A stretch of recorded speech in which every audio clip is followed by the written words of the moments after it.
जी नाज़रीन, अस्सलाम वालेकुम। बहुत बड़ी खबर और बहुत बड़ा सियासी मंजरनामे पे धमाका, और वो ये है कि इलेक्शन कमीशन ने तोशाखाना रेफरेंस में इमरान खान को नाअहल करार दिया है और ये मुत्तफिका इलेक्शन कमीशन का फैसला है। इमरान खान अपनी नशिस्त से भी महरूम हो गए हैं। अब उनके खिलाफ क्रिमिनल एक्ट के तहत कार्रवाई का भी आगाज होगा।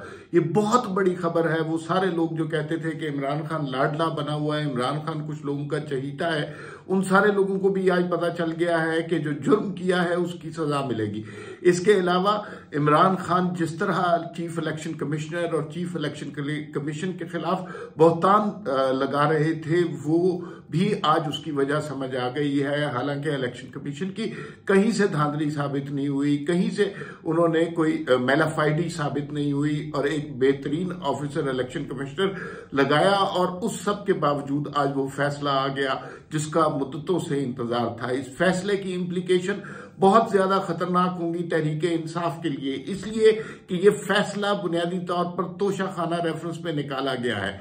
बहुत सारे कानूनी माहिरीन कह रहे हैं कि इससे यूं लगता है कि इलेक्शन कमीशन के पास ये इख्तियार ही नहीं था, लेकिन 63A के तहत इलेक्शन कमीशन के पास ये इख्तियार था। साथ साथ अगर कोई मेंबर कौमी असम्बली किसी किस्म की क्रिमिनल एक्टिविटी में भी पाया जाता है और वो रेफरेंस स्पीकर की तरफ से और पार्लियामान की तरफ से भिजवाया जाता है, उस सूरत में भी इलेक्शन कमीशन किसी भी मेंबर को नाअहल करार दे सकता है। ये बहुत बड़ा वाकया है। अब इस केस की बात सुनिए, किस वजह से इमरान खान को नाअहल किया गया। आसादा तरीन अल्फाज में ये बात ये है कि इमरान खान चोरी के मुर्तकिब हुए हैं। इमरान खान ने तोशाखाना से चीजें चुराई हैं। इमरान खान ने कौमी खजाने को नुकसान पहुंचाया है, और वो शख्स इसकी इम्प्लीकेशन नाअहली से ज्यादा ये है कि वो शख्स जो हमेशा दूसरों पर चोर डाकू के इल्जामात लगाता रहा, वो शख्स जो दूसरों के ऊपर बहतान तर्राजी करता रहा, जिसने हर सियासी शख्सियत पर, हर इदारे पर इल्जाम लगाया, अल्टीमेटली आप अपने दाम में खुद सयाद आ गया और इमरान खान चोरी करते पकड़े गए हैं। अब इसके बाद वो जो इमरान खान का करप्शन का नरेटिव था, वो जो दूसरों के ऊपर इल्जाम लगाने की कहानी थी, वो दम तोड़ जाएगी और इमरान खान अपनी नशिस्त से महरूम हो गए। इससे पीटीआई को बहुत बड़ा नुकसान हुआ है। बड़ा नुकसान इस दिन में हुआ है कि ना सिर्फ इमरान खान की अपनी नशिस्त जो कि पहले कौमी असम्बली में मौजूद है वो नशिस्त गई है, बल्कि उसके अलावा साथ साथ ये भी हो रहा है कि इमरान खान ने जो अभी 6 नशिस्तें ज़िमनी इंतखाबात में जीती हैं, वो 6 की 6 नशिस्तें भी अब खाली हो गई हैं। तो तहरीके इंसाफ की अब कौमी असम्बली में जो तादाद थी उसमें 7 नशिस्तों की कमी हुई है, और ये नाअहली की मुद्दत अभी फैसला होना है। और बाज़ इस मामले में ताहयात नाअहली भी हुई है, कुछ अरसे में 5 साल की नाअहली भी हुई है, लेकिन वो नाअहली की उम्र, नाअहली के दिन, नाअहली के नंबर से ज्यादा इंपॉर्टेंट बात यह है कि चोरी की करते हुए इमरान खान पकड़े गए हैं, और उस चोरी का इल्जाम, सबूत, सब कुछ इस सोसाइटी में मौजूद है, कागजात में इंदराज मौजूद है। अगर आप कभी तोशाखाना से जो कुछ इमरान खान ने चोरी किया उसकी फहरिस्त देख लें तो आप शर्म से डूब जाएं। उसमें मेज पोश, टेबल लैंप, घड़ियां, कलम, पेन होल्डर, इस तरह की चीजें तक उठा के ले गए हैं। और ये इतनी शर्मनाक फहरिस्त है कि कोई भी शख्स जिसको आपने वजीर आजम के ओहदे पर बिठा दिया, उस शख्स से इस तरह की तवक्को नहीं की जा सकती।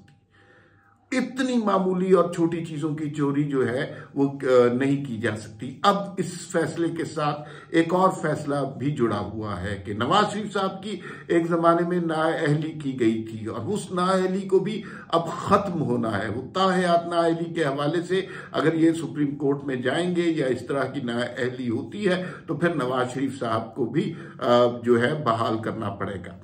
जो इम्कान नजर आ रहा है, जो सियासी सूरत हाल नजर आ रही है कि एक स्टेज आएगी जिस पर ताहयात नाअहली की शर्त मेंबरान से खत्म कर दी जाएगी, और 2023 के इलेक्शन में जो है वो लेवल प्लेइंग फील्ड दी जाएगी, जिसमें इमरान खान की, लेकिन ये अंदाजे हैं, तखमीने हैं, जिसमें इमरान खान को भी जो है लेवल प्लेइंग फील्ड मिलेगा और नवाज शरीफ को भी लेवल प्लेइंग फील्ड मिलेगा।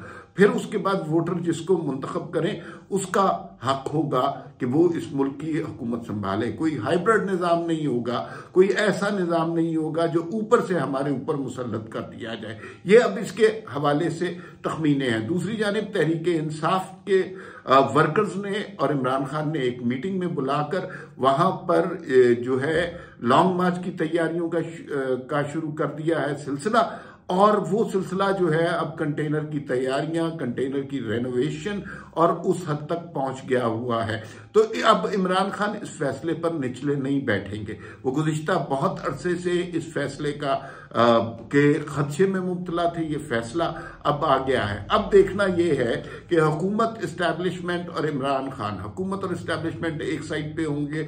उनका मकसद ये होगा कि मुल्क में इस वक्त किसी किस्म का माशी बहरान ना आने दिया जाए, किसी किस्म का सियासी अदम इस्तेहकाम ना होने दिया जाए। हमारे न्यूक्लियर असासों के हवाले से पहले ही दुनिया में किस तरह की बात हो रही है। अगर इस मुल्क पे इस मौके पर फितना फसाद होता है, लड़ाई झगड़ा होता है, लाशें गिराई जाती हैं, तो उस सूरत में जाहिर है हमारी पुरअमन हैसियत को नुकसान पहुंचेगा। और इमरान खान अपनी हर कोशिश करेंगे कि उस हैसियत को नुकसान पहुंचाए। ये बड़ी खौफनाक सूरत हाल होगी कि लॉन्ग मार्च किया जाए या ना किया जाए। इमरान खान का मुकाबला करने के लिए अब जो है राना सनाउल्लाह भी पूरी तरह तैयार बैठे हैं और वो उन्होंने फौज को भी तलब करने का इंदिया दे दिया है।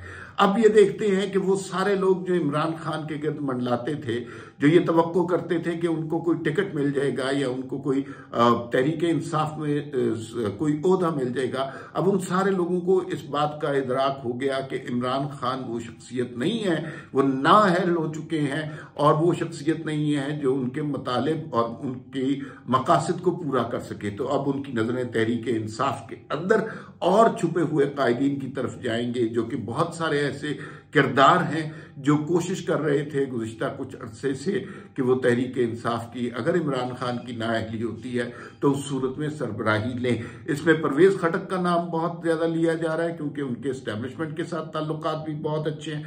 इसकी में शाह महमूद कुरैशी का नाम लिया जा रहा है, इसमें फवाद चौधरी का नाम लिया जा रहा है, इसमें कहीं नाम नहीं आ रहा उस्मान बुज़दार का, जिसकी खातिर ये सब कुछ काम किया, पंजाब को तबाह किया, जानबूझ के पंजाब को लूटा।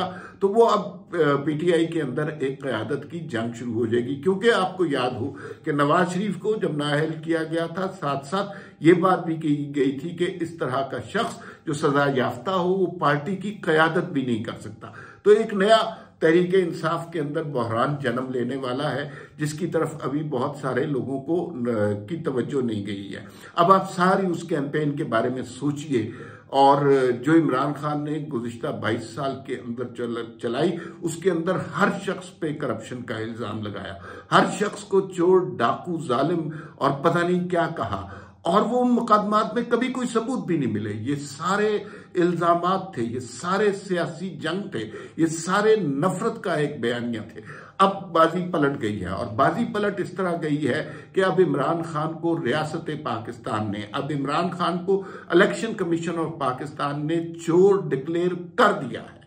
इमरान खान पहले भी चोर थे, लेकिन उनकी चोरी कभी पकड़ी नहीं गई। ख्वाजा आसिफ की बात याद रखिए कि जिसके ऊपर इमरान खान ने उनके खिलाफ मुकदमा करवाया था, उन्होंने सिर्फ इतना कहा था कि शौकत खानम के अकाउंट्स का ऑडिट कराएं, लेकिन वो नहीं करवाया गया। अब सूरत हाल बिल्कुल बदल गई है।